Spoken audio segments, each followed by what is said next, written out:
Private limited లో సభ్యత్వం పొందండి. మీకు చేసుకునే పొదుపుపై అత్యధిక వడ్డీ పొందండి. మీ గోల్డ్ పై అత్యధిక విలువ లోన్ గా పొందండి. ఖాళీ భూమి మరియు ఇళ్ల తనఖాపై రుణాన్ని పొందండి. V cardiac multi speciality hospital, Kothapeta, Tenali. రాష్ట్రంలో దేవాలయాలకు 14,000 మెట్రిక్ టన్నుల నెయ్యి అవసరం. బ్రాండెడ్ డైరీల నుండి నెయ్యి కొనుగోలు చేస్తున్నట్లు వెల్లడించారు రాష్ట్ర దేవాదాయ ధర్మదాయ శాఖ కమిషనర్ జె సత్యనారాయణ. తెనాలిలో వేంచేసి ఉన్న శ్రీ లక్ష్మీ పద్మావతి సమేత శ్రీ వెంకటేశ్వర స్వామి దేవస్థానం వైకుంఠపురంలో ప్రత్యేక పూజలు నిర్వహించేందుకు కమిషనర్ సత్యనారాయణ విచ్చేశారు. ఈ సందర్భంగా ఆలయ అసిస్టెంట్ కమిషనర్ అనురాధ కమిషనర్కు పూర్ణకుంభ స్వాగతం పలికారు. దేవస్థానంలో ప్రత్యేక పూజలు నిర్వహించి అనంతరం కమిషనర్ విలేకరులతో మాట్లాడారు. తిరుపతి లడ్డు విషయంలో జరిగిన ఇబ్బందుల దృష్ట్యా లడ్డూ ప్రసాదం విషయంలో ప్రత్యేక జాగ్రత్తలు తీసుకుంటున్నట్లు చెప్పారు. ముఖ్యంగా 6A దేవాలయాలుగా పిలువబడే ప్రధాన దేవాలయాల్లో నెయ్యి కొనుగోళ్లలో ఎక్కడా రాజీ పడటం లేదని చెప్పారు. బ్రాండెడ్ నెయ్యినే వాడుతున్నట్లు పేర్కొన్నారు. కల్తీ నెయ్యి ఉందా లేదా అని తెలుసుకునేందుకు ల్యాబులకు పంపి నిపుణులతో ప్రత్యేక తనిఖీలు చేస్తున్నట్లు తెలిపారు. టెండర్లకు ముందే ల్యాబుకు పంపించి టెస్టు చేసిన అనంతరం ఆ ఫలితాన్ని బట్టే ఆ కంపెనీలకు అనుమతులు ఇస్తున్నట్లు వెల్లడించారు. నూతన ట్రస్ట్ బోర్డు విషయంలో ప్రభుత్వం త్వరలోనే నిర్ణయం తీసుకుంటుందని కమిషనర్ సత్యనారాయణ వెల్లడించారు.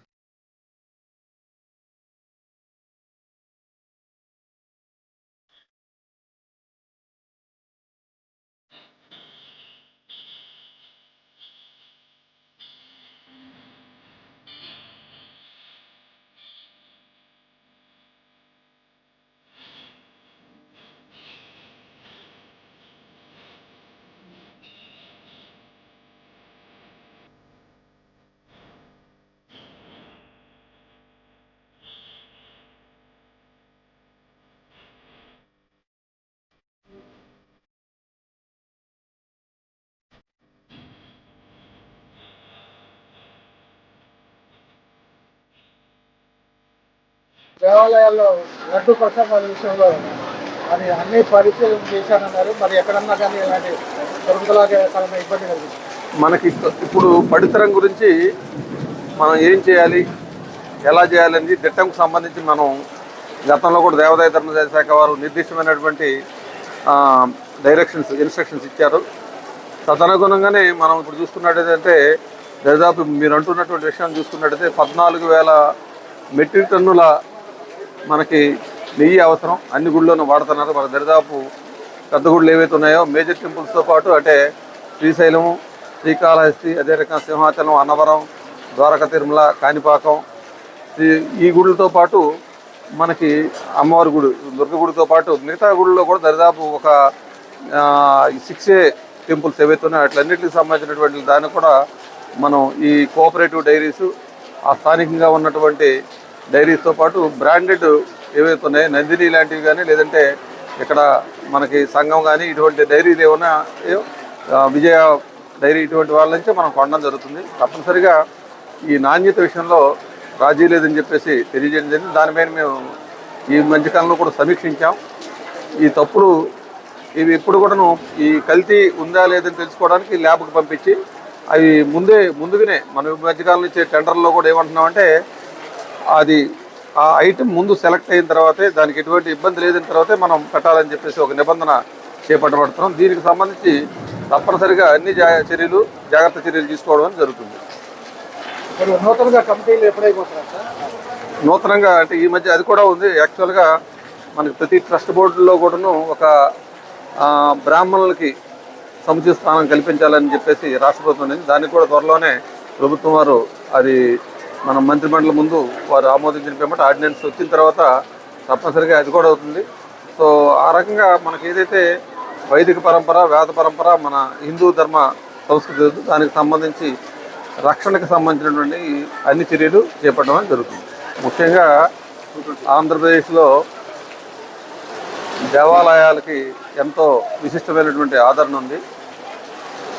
అదే రకంగా ప్రభుత్వం కూడా ఎటువంటి పరిస్థితుల్లోనూ దేవాలయాలకు సంబంధించినటువంటి ప్రాచీన సాంప్రదాయాలు, మనకున్నటువంటి సంస్కృతి వైభవాన్ని కాపాడాలనే ఉద్దేశంలో భాగంగా అనేకమైన ముఖ్యమైనటువంటి చర్యలు రాష్ట్ర ప్రభుత్వం చేపట్టడం జరిగింది.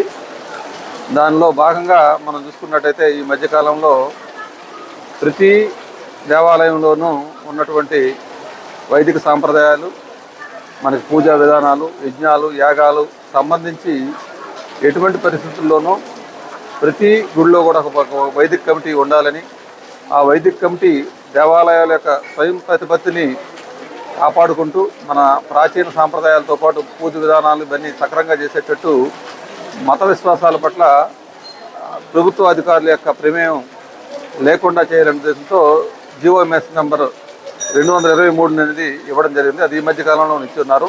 తద్వారా ఆలయాల యొక్క స్వయం ప్రతిపత్తి రాష్ట్ర ప్రభుత్వం కాపాడాలని, అదే రకంగా గౌరవ ముఖ్యమంత్రి గారు ఇచ్చినటువంటి ఆదేశాలు, సూచనల ప్రకారం ముఖ్యంగా ప్రతి దేవాలయంలో ఉన్నటువంటి ఏవైతే భక్తులు ఎంతోమంది ఎన్నో విశ్వాసాలతో ఇక్కడికి వస్తుంటారు కాబట్టి వారి యొక్క మనోభావాలు దెబ్బతీయకుండా పూజా విధానాలు చేయడంతో పాటు ఇక్కడిచ్చే ప్రసాదాలు కానీ, అన్న ప్రసాదాలు కానీ సరైనటువంటి క్వాలిటీతో కూడి ఉండాలి, శుభ్రంగా ఉండాలి, వారికి సేవలు ఆలయం తరఫున చక్కగా ఇవ్వాలని చెప్పేసి నిర్ణయం జరిగింది. దానిలో భాగంగానే మనం అన్ని గుళ్ళలోన మనకున్నటువంటి ప్రసాదాలు కానీ, మనకు సంబంధించినటువంటి అన్న ప్రసాదాలు కానీ సక్రంగా ఉండాలని చెప్పి చేయడం జరుగుతుంది.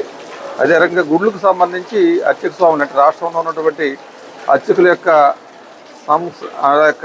శ్రేయస్సు దృష్ట్యా, ఎందుకంటే మనకి ఆధునీకరణ జరుగుతున్న భాగంలో గ్రామీణ ప్రాంతాల్లోన ముఖ్యంగా మనకి చాలా దేవాలయాల్లో పనిచేసే చిన్న చిన్న అర్చకులు ఉంటారు.